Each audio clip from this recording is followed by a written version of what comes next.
बातमी पुण्यातून आलेली एक राजकीय बातमी आपण बघणार आहोत। सुप्रिया सुळे, पार्थ पवार, रोहित पवार आणि राजू शेट्टी आता राहुल गांधी यांची भेट घेण्यासाठी हॉटेल वेस्टिनमध्ये पोहोचलेत अशी माहिती कळते। आपल्याला माहिती आहे राहुल गांधींच्या महाराष्ट्र दौऱ्याचा आजचा दुसरा दिवस आहे। काही वेळातच ते पुण्यात विद्यार्थ्यांशी संवाद साधतील आणि त्यानंतर ते विदर्भाकडे रवाना होतील। पण त्याआधी हे महत्त्वाचे नेते सध्या राहुल गांधींची भेट घेण्यासाठी पोहोचलेत अशी माहिती कळते। राजू शेट्टी देखील पवार कुटुंबियांसोबत त्यांना भेटण्यासाठी दाखल झालेत। वैभव सोनवणेंकडून अधिक माहिती घेऊयात। वैभव, आत्ताचे अपडेट्स।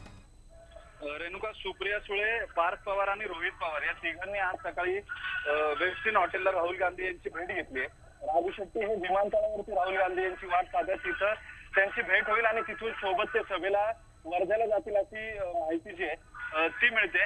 त्यानंतर राज्यातल्या काँग्रेसच्या सगळ्या नेत्यांबरोबर राहुल गांधींनी हॉटेल वेस्टिनमध्ये सकाळपासून बैठका ज्या आहेत त्यांचा सपाटा सुरू केलाय। राज्यातले अनेक नेते असतील शीर्षस्थ किंवा पश्चिम महाराष्ट्रातले काँग्रेसचे, राष्ट्रवादीचे उमेदवार जे तेही राहुल गांधी यांना जाऊन भेटतात। वास्तविक 10 वाजेची वेळ होती या विद्यार्थ्यांसोबतच्या संवादाच्या कार्यक्रमाची, मात्र अजूनही राहुल गांधी हे हॉटेल वेस्टिन मध्येच आहेत।